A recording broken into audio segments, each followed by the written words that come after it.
लोकतंत्र की आज सरेआम हत्या हुई है। अरविंद केजरीवाल की गिरफ्तारी दिल्ली के 2 करोड़ लोगों की गिरफ्तारी है। कल 10 बजे भारतीय जनता पार्टी के मुख्यालय पर हम इसके खिलाफ प्रोटेस्ट शुरू करेंगे। अरविंद केजरीवाल अब अकेला नहीं है, देश के हर घर में, हर परिवार में अरविंद केजरीवाल है। प्रधानमंत्री नरेंद्र मोदी जी को पता है कि अगर कोई एक नेता उनको चैलेंज करने वाला है तो उस नेता का नाम अरविंद केजरीवाल है। 2 विपक्ष के मुख्यमंत्रियों को गिरफ्तार किया, एक पार्टी का बैंक अकाउंट फ्रीज कर दिया। क्या इस तरह से भारतीय जनता पार्टी चुनाव जीतना चाहती है? जिस तरह से आज अदालत के अंदर मामला विचाराधीन होने के बावजूद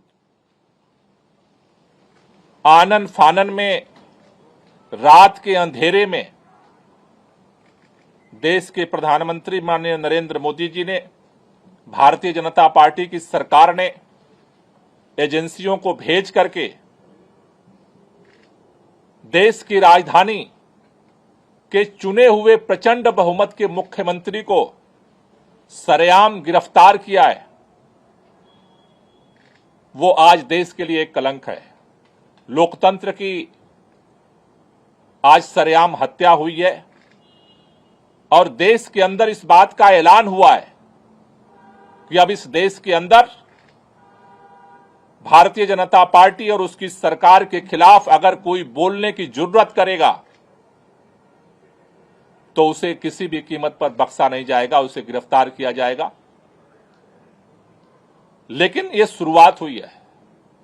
आज भारतीय जनता पार्टी ने लोकतंत्र की हत्या करके इस देश के अंदर दिल्ली के करोड़ों लोगों का अपमान किया है। आज अरविंद केजरीवाल अकेले गिरफ्तार नहीं हुए। अरविंद केजरीवाल की गिरफ्तारी दिल्ली के 2 करोड़ लोगों की गिरफ्तारी है।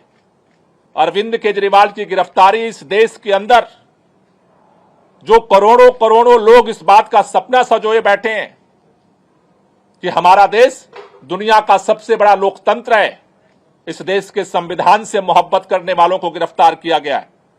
इस देश के अंदर लोकतंत्र से मोहब्बत करने वालों को गिरफ्तार किया गया है।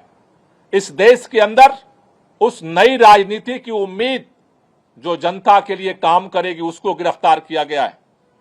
लेकिन भारतीय जनता पार्टी अगर ये सोचती है कि अरविंद केजरीवाल को गिरफ्तार करके आम आदमी पार्टी को हम खत्म कर देंगे, अरविंद केजरीवाल को गिरफ्तार करके आम आदमी पार्टी को नेस्तनाबूद कर देंगे, अरविंद केजरीवाल को गिरफ्तार करके पूरे विपक्ष को हम डरा देंगे, अरविंद केजरीवाल को गिरफ्तार करके इस देश के अंदर हम हुकूमत कायम कर देंगे, वो गलतफहमी में है। इस देश का हर वो व्यक्ति जो संविधान से मोहब्बत करता है, लोकतंत्र से मोहब्बत करता है, दिल्ली के लोग जो अरविंद केजरीवाल से दिल से मोहब्बत करते हैं, आज लड़ाई की शुरुआत हुई है। इस लड़ाई को आगे पूरा देश मिलकर के लड़ेगा और इसके लिए आज अभी हमने आम आदमी पार्टी के सभी शीर्ष नेतृत्व के साथ बैठक की है। हमने निर्णय लिया है कल 10 बजे भारतीय जनता पार्टी के मुख्यालय पर हम इसके खिलाफ प्रोटेस्ट शुरू करेंगे। कल पूरे देश में श्री अरविंद केजरीवाल जी की गिरफ्तारी के विरोध में भारतीय जनता पार्टी के खिलाफ आम आदमी पार्टी और देश की जनता विरोध प्रदर्शन करेगी। दिल्ली में भी करेंगे और पूरे देश में करेंगे। सभी देशवासियों से और जनता से मैं ये अनुरोध करता हूं कि अगर आपको अरविंद केजरीवाल की ईमानदार राजनीति को रक्षा करनी है तो आप सब कल भारी संख्या में आकर भारतीय जनता पार्टी को ये बता दें कि अरविंद केजरीवाल अब अकेला नहीं है, देश के हर घर में, हर परिवार में अरविंद केजरीवाल है। आज हम सब ने देखा कि किस तरह से लोकतंत्र की हत्या करने का प्रयास हुआ है। लोकसभा की चुनाव के घोषणा के बाद अरविंद केजरीवाल जो दिल्ली के एक लोकप्रिय मुख्यमंत्री हैं, विपक्ष के एक प्रमुख नेता हैं, उनको फर्जी आरोप में गिरफ्तार कर लिया गया है। 2 साल से ये जांच चल रही है, लेकिन 2 साल की जांच में 1 पैसा भी ना सीबीआई को मिला है ना ईडी को मिला है।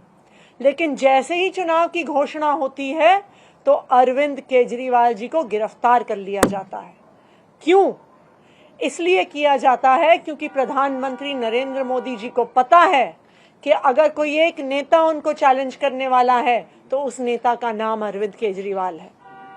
आज भारतीय जनता पार्टी लोकतंत्र की हत्या कर रही है। 2 विपक्ष के मुख्यमंत्रियों को गिरफ्तार किया, एक पार्टी का बैंक अकाउंट फ्रीज कर दिया। क्या इस तरह से भारतीय जनता पार्टी चुनाव जीतना चाहती है? मैं भारतीय जनता पार्टी को यह कहना चाहती हूं कि अगर लड़ाई लड़नी है तो सामने आके लड़ो, राजनीतिक मैदान में लड़ो, चुनाव के मैदान में लड़ो। ये ईडी के पीछे छुपकर राजनीति करना छोड़ दो, ईडी को अपना हथियार बना के राजनीति करना छोड़ दो। आम आदमी पार्टी भारतीय जनता पार्टी के खिलाफ इस देश के संविधान के लिए लड़ती आई है, लड़ती रहेगी। हमारी जो लड़ाई है वो सड़क से लेके न्यायालय तक चलेगी। हमने सुप्रीम कोर्ट में अरविंद केजरीवाल जी के गैर कानूनी गिरफ्तारी के खिलाफ उस गैर कानूनी गिरफ्तारी को क्वॉश करने के लिए एप्लीकेशन डाल दी है। कल सुबह सुबह सुप्रीम कोर्ट में इसको मेंशन किया जाएगा और हम उम्मीद करते हैं कि इस देश का सुप्रीम कोर्ट इस देश के लोकतंत्र की रक्षा करेगा। इस देश का सुप्रीम कोर्ट ये देखेगा कि किस तरह से केंद्र सरकार अपनी एजेंसीज को यूज करके, इस्तेमाल करके किस तरह से लोकतंत्र की हत्या कर रही है। तो हम कल सुप्रीम कोर्ट जाएंगे और न्यायालय में भी हमारी लड़ाई जारी रहेगी।